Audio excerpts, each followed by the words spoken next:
بسم اللہ الرحمن الرحیم۔ السلام علیکم۔ اہدنا الصراط المستقیم۔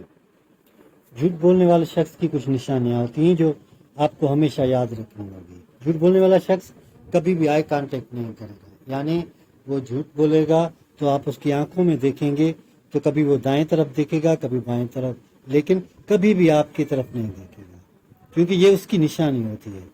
کیونکہ وہ ہمیشہ جھوٹ بولتے وقت محسوس کرتا ہے کہ جس بندے سے بھی، جس انسان سے بھی وہ بات کر رہا ہے، شاید وہ پکڑا نہ جائے یا وہ محسوس نہ کرے کہ وہ بات میں جھوٹ بول رہا ہے۔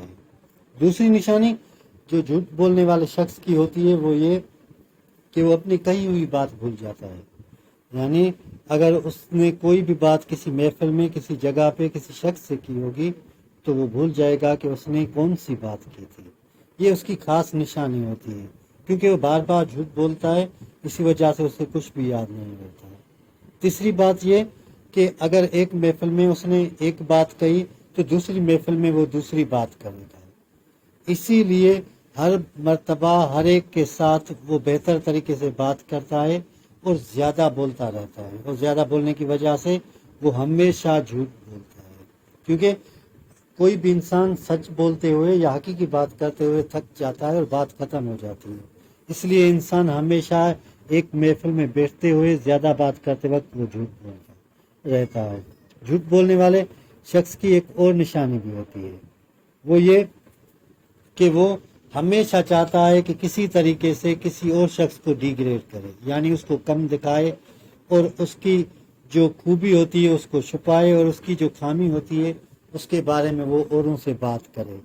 اور اگر وہ اتنا سمجھدار اور عقل مند ہوتا ہے، چالاک ہوتا ہے کہ وہ سمجھتا ہے کہ اگر ایک شخص کسی اور شخص کا دشمن ہے تو جا کر اس سے وہ باتیں کرے گا جس سے وہ شخص اس سے راضی ہو جائے، یعنی وہ جھوٹ بولے گا اس کے ساتھ۔ اور نشانی جو ہوتی ہے جھوٹ بولنے والے کی وہ یہ کہ وہ سب کو راضی کرنے کے لیے ہمیشہ کوشش کرتا رہتا ہے۔ وہ یہ جانتا ہے کہ وہ غلط کر رہا ہے، لیکن پھر بھی وہ اسی بات پہ ڈٹا رہتا ہے، وہ کبھی بھی اپنی پوائنٹ سے نہیں مکرتا یا ہٹتا ہے۔ وہ ہر درمی پہ قائم، اپنے اصولوں پہ قائم ہوتا ہے اور کبھی بھی کسی کے بارے میں کچھ بھی کر سکتا ہے۔ اللہ تعالی ہم سب کو سیدھا راستہ دکھائے اور سیدھے راستے پہ چلنے کی توفیق عطا فرمائے۔